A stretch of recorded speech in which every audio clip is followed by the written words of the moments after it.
श्री हरिवंश, श्री हरिवंश। कोई भी व्रत या नियम या तीर्थयाटन या अन्य अनुष्ठान इतनी सामर्थ्य नहीं रखता कि तुम्हें संपूर्ण पापों से मुक्त कर सके। बड़े बड़े ब्रह्म ऋषियों ने नाम के महत्व को देखा है कि जो नाम है वो तुम्हारे सर्व पापों का नाश कर देगा।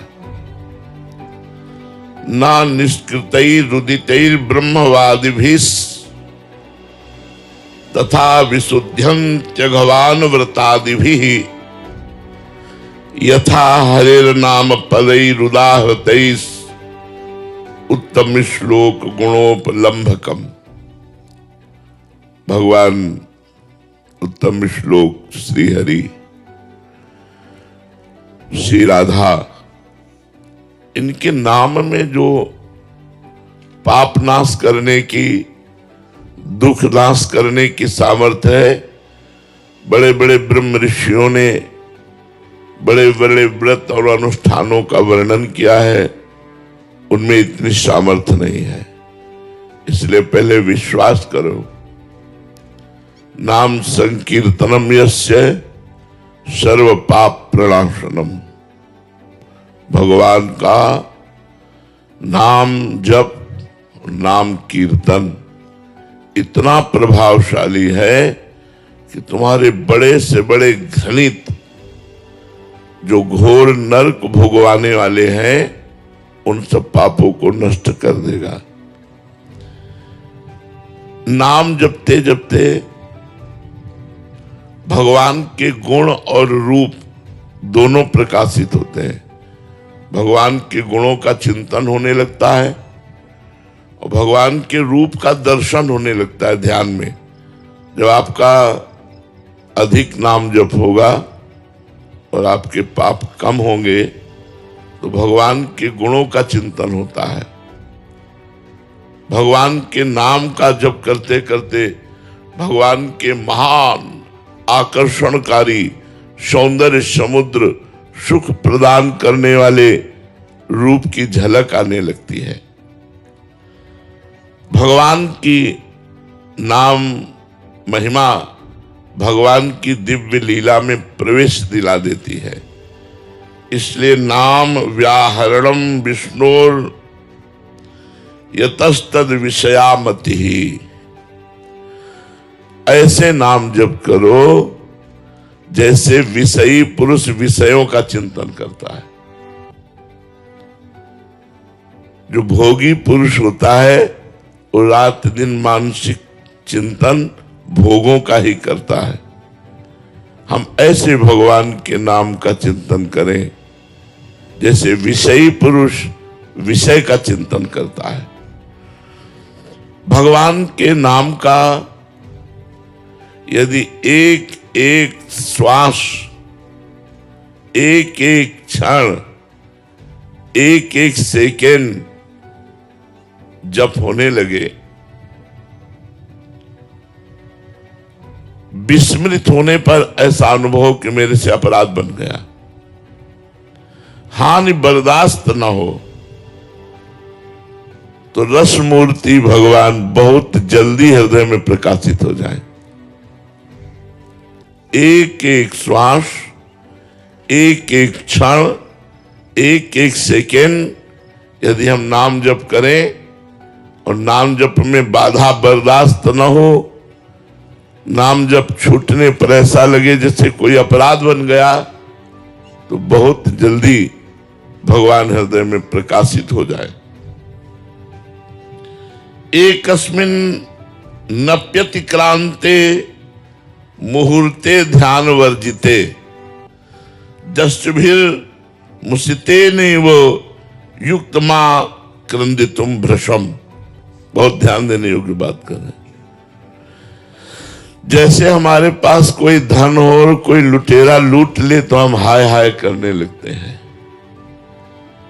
ऐसे यदि हमारे नाम धन को लूटने के लिए काम, क्रोध, लोभ, मोह, मद, मत्सर, ये उपाय करें तो हमें इनसे डरना चाहिए। अगर हम काम भोग करेंगे तो मेरी नाम रूपी संपत्ति रुक जाएगी और लुट जाएगी। लुट जाएगी, आगे हम जप नहीं कर पाएंगे। रुक जाएगी, हमारी रुचि नहीं रह जाएगी। तो जैसे किसी की संपत्ति अपहरण होने पर वो व्याकुल हो जाता है, हाय हाय करने लगता है, ऐसे हमारा नाम जप रुकना या कोई इन गंदे कामों में मन लगाना, ऐसे हाय हाय होने लगे, अब क्या होगा, मेरा नाम जप छूट जाएगा, मेरा नाम जप रुक जाएगा, नाम जप का प्रभाव रुक जाएगा, क्योंकि मेरे अंदर ये गंदी बात आ गई, उसे तत्काल निकालो। भगवान नाम कीर्तन, भगवान नाम जप, भगवत प्रेमी महात्माओं के सत्संग से उस दुर्वासना को दूर कर दो, नहीं तो वो दुर्वासना आपके भजन को लूट लेगी। रमैया की दुल्हन लूटे बाजार, मायापति भगवान को कहा गया है, तो ये माया भगवान की पत्नी ही है। ये काम, क्रोध, लोभ, मोह, मद, मत्सर आदि के द्वारा भजन को ढकती है, भजन को लूटती है और भजन को निष्प्रभावित कर देती है। भजन का जो प्रभाव पड़ना चाहिए, अगर गलत आचरण साथ में चल रहे हैं तो उसका प्रभाव नहीं पड़ेगा। नाम स्मरण से ही कलयुग में भगवत प्राप्ति है।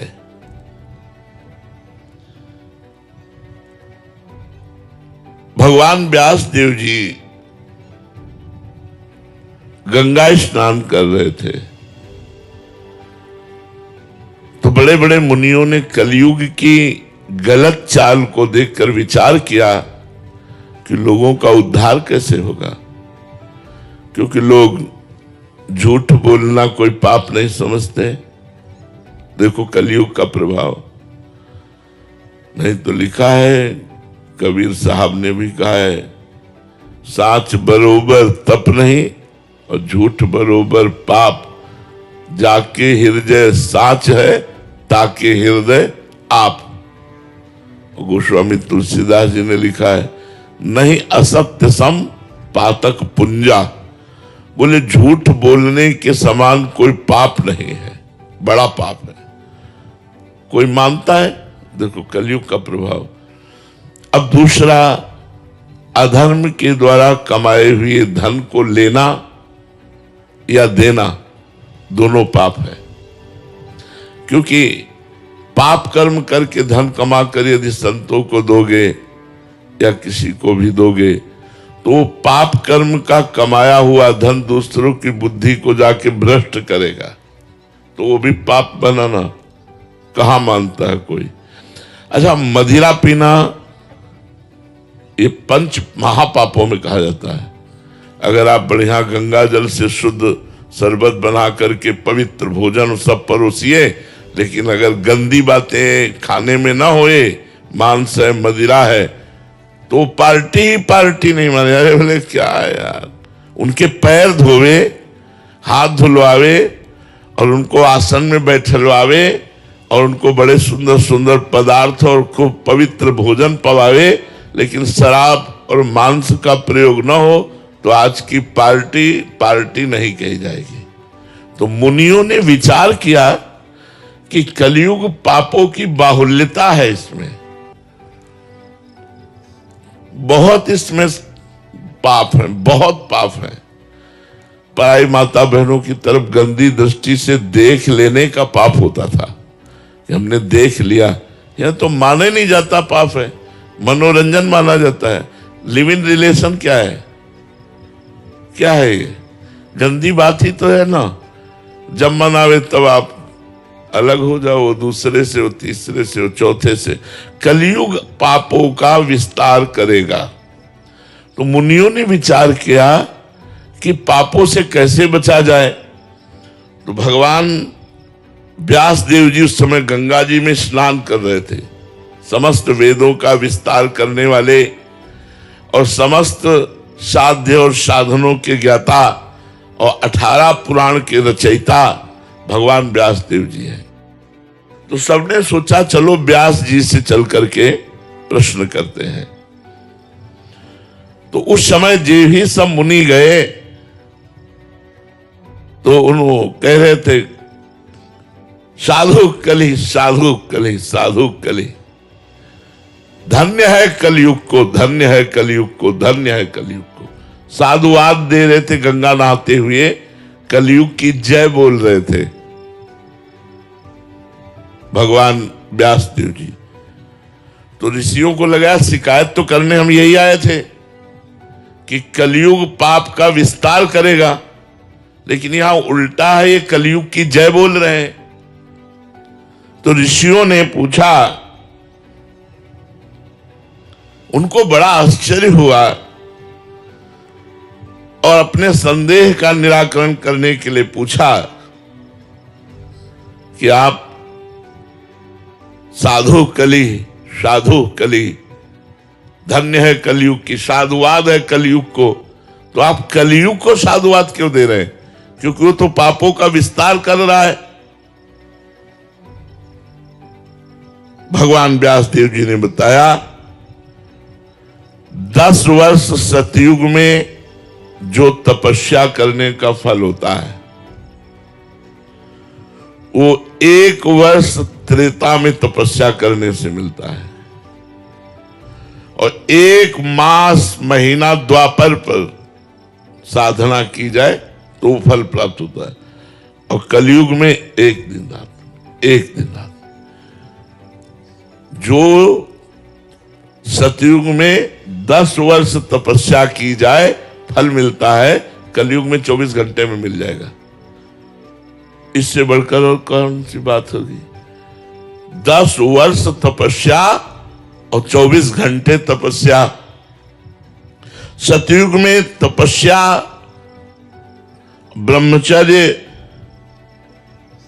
जप आदि सिद्धि के लिए बड़ी पवित्रता चाहिए, बड़े नियम, बड़े संयम।